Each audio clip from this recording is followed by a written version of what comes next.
10, 15.000 personas, que podrían haber sido tantos más, ¿no? Sí, dicen que la explanada caben 44.000 personas. Sí.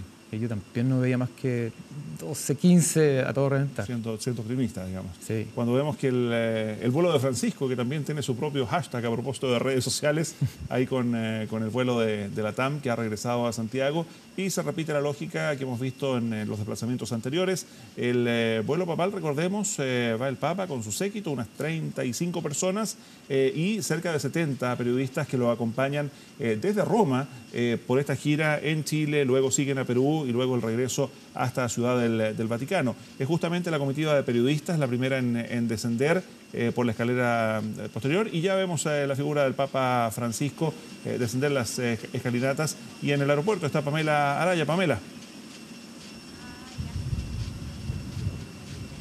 Sí, estamos acá nosotros ubicados en otro lugar de donde está la loza del Grupo 10 de la FACH, esperando parte del trayecto que va a tener rumbo al templo votivo de Maipú.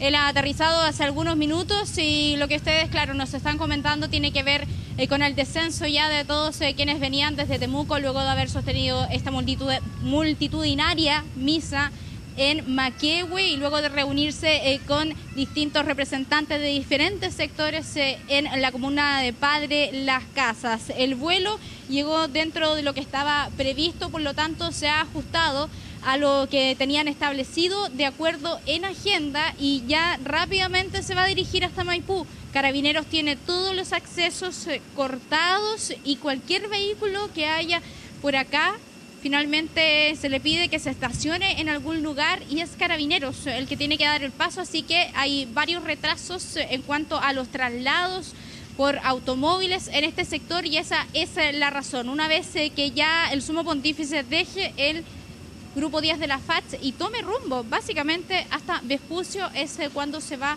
a habilitar el tránsito y va a llegar entonces a donde se encuentran nuestros compañeros para encabezar este encuentro con los jóvenes.